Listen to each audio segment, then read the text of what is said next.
सद्गुरुनाथ महाराज की जय। महायोगी स्वामी उमानंद सरस्वती की जय। श्री गुरुगीता हा गुरुभक्ती योगाचा मंत्रराज आहे. कलियुगात संसार सागर तरुण जाण्यासाठी हा महामंत्र गुरुदेवांनी स्वाध्याय म्हणून दिला आहे.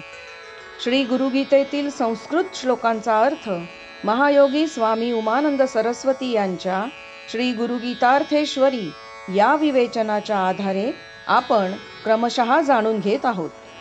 आजचा श्लोक आहे 82. यस्मात् परतरं नास्ति नेति नेतीति वै श्रुतिः मनसा वचसा चैव नित्यमाराधयेद् गुरुम्. न इति गुरु काय नाही, असा नाही, हे नाही करीत श्रुतीने शेवटी गुरुहून श्रेष्ठ कोणी नाही. गुरु अवर्णनीय असून गुरु हा गुरुच होय असा निर्णय घेतला. अशा महत्तम गुरुची मनाने वाणीने नित्य आराधना करणे हीच साधकाची साधना होय. आधुनिक डॉक्टर कोणत्याही रोग्याची सर्व तऱ्हेने तपासणी करून डायबिटीस नाही, ब्लड प्रेशर नाही, टायफॉइड नाही वगैरे नकार घंटा वाजवीत रोगाचे निदान करतात.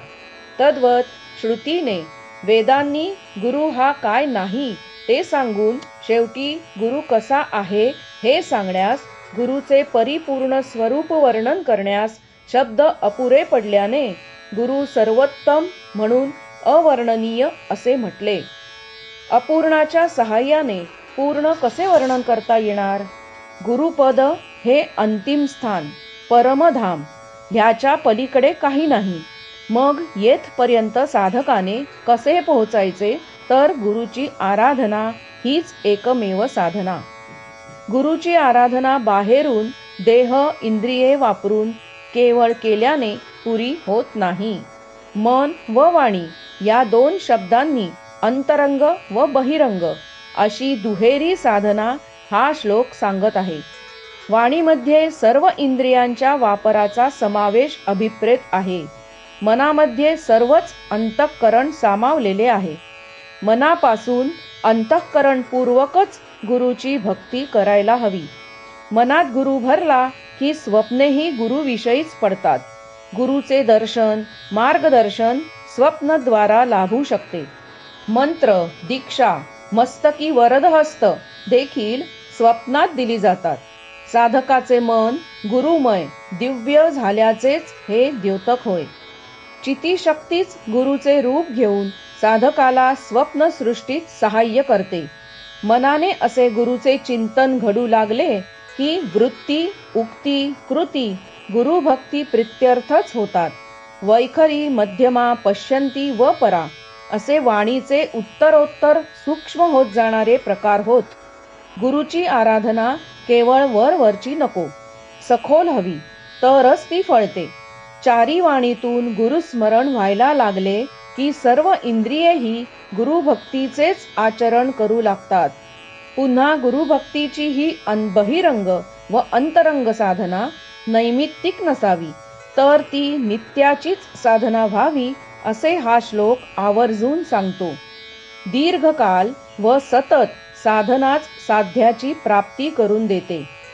खंडित साधना वांझ ठरते. श्वासोश्वास 24 तास चाललेला असतो.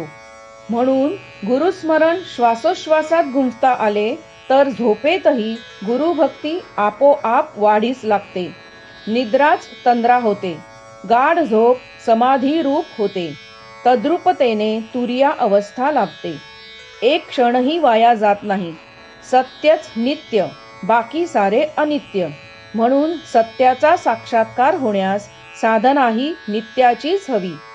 गुरुप्रेमामृत असे आहे की साधकाचे मन मधमाशीप्रमाणे गुरुप्रेमाचाच ध्यास घेणार.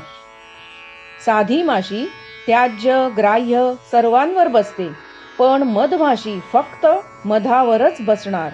तद्वत खास गुरुभक्त गुरुभक्ती खेरीज दुसरी साधना करूच शकत नाही. आतून सद्गुरु खेचतो आपल्याकडे, व बाहेरून पार्थिव देहधारी गुरु भक्ताला अंतर्मुख करीत असतो. ठेलेवाल्याच्या गाडीप्रमाणे एक पुढे ओढतो व दुसरा मागून ढकलतो. ह्याप्रमाणे गुरुभक्ती साधनेचा जोर दुप्पट असतो.